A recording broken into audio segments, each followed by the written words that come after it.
નમસ્કાર, હું દીપક મકવાણા, અલીણા તાલુકા પંચાયત સભ્ય, સીટ નંબર 1। આજે તાલુકા કક્ષાનો કાર્યક્રમ રાષ્ટ્રીય પર્વની ઉજવણી એમ.કે. પટેલ હાઈસ્કૂલ ખાતે કરવામાં આવી। તેમાં મારી સ્વાભાવિક રીતે બાદબાકી કરવામાં આવી અને મને કોઈપણ જાતનું આમંત્રણ આપવામાં આવ્યું નહીં। હું એટલું જ કહેવા માંગુ છું પ્રમુખશ્રીને કે સાહેબશ્રી, આપની એસસી સમુદાય પ્રત્યે કેમ આટલી આવી વેરઝેરની માનસિકતા છે? તમે આજે એકવાર નહીં, પહેલા પણ ન્યાય સમિતિનું જ્યારે ચેરમેનનું પદ રચવાનું હતું ત્યારે પણ મારી જોડે ભેદભાવ રાખ્યો। જ્યાં સામાન્ય કોઈ પણ નિર્ણય લેવાના હોય, કોઈ પણ અમારા સમુદાયની વાત આવે ત્યારે દર વખતે આપણે ભેદભાવ રાખો છો।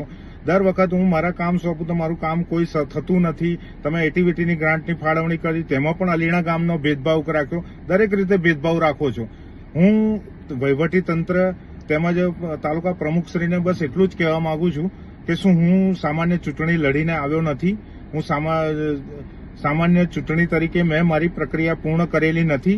હું જનપ્રતિનિધિ હોવા છતાં મારી દરેક કાર્યક્રમમાં બાદબાકી કરવામાં આવે। મારા જ ગામની અંદર, મારી જ સીટની અંદર જ્યારે તાલુકા કક્ષાનો પ્રોગ્રામ થતો હોય ત્યારે મારી જ અવગણના કરવામાં આવે। આનો અર્થ શું થયો?